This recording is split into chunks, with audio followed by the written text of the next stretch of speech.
மத்திய பட்ஜெட்டில் தமிழகத்திற்கு 2 புதிய புல்லட் ரயில் வழித்தடம் அறிவிக்கப்பட்டிருப்பதாக மத்திய ரயில்வே துறை அமைச்சர் அஸ்வினி வைஷ்ணவ் தெரிவித்துள்ளார். டெல்லியில் செய்தியாளர்களிடம் பேசிய அவர், தமிழகத்திற்கு காங்கிரஸ் ஆட்சியில் ஒதுக்கப்பட்ட நிதியை விட 9 மடங்கு அதிக நிதி ஒதுக்கீடு செய்யப்பட்டிருப்பதாக குறிப்பிட்டார். தென் மாநிலங்களான தமிழகம், ஆந்திரா மற்றும் கர்நாடகாவை இணைக்கும் வகையில் புல்லட் ரயில் சேவை இருக்கும் என்றும் அஸ்வினி வைஷ்ணவ் நம்பிக்கை தெரிவித்தார். Tamil has got a record railway budget of 7,611 crore rupees. Record railway budget of 7,611 crore rupees. This is 9 times. This is 9 times the budget for Tamil Nadu which used to be given by the Congress and the UPA government.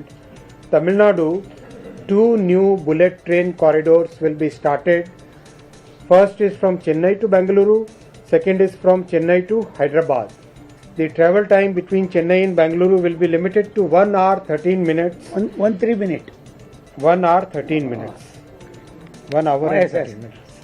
So 1 hour and 13 minutes will be the time of travel between Chennai and Bengaluru.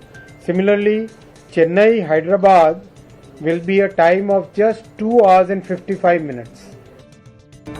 Railway திட்டங்களை உரிய நேரத்தில் முடிக்க தமிழக அரசு போதிய ஒத்துழைப்பு தரவில்லை என்று மத்திய ரயில்வே துறை அமைச்சர் அஸ்வினி வைஷ்ணவ் குற்றஞ்சாட்டியுள்ளார். டெல்லியில் செய்தியாளர்களிடம் பேசிய அவர், ஏற்கனவே அறிவிக்கப்பட்ட திட்டங்களுக்கு நிலங்களை கையகப்படுத்தி தருவதில் தமிழக அரசு தாமதம் செய்வதாகவும் கூறினார். Tamil Nadu also, we need support from the state government for construction of the projects. The land required for railway projects is 4,326 hectares. Only 1,052 hectares has been acquired so far. That means only 24% of the land required for the railway projects have been acquired by the state government. We request that entire 100% land should be acquired so that the people of Tamil Nadu can get the benefit of railway projects. So we request the state government of Tamil Nadu to please support, please cooperate, and as far as possible give the permissions and acquire the land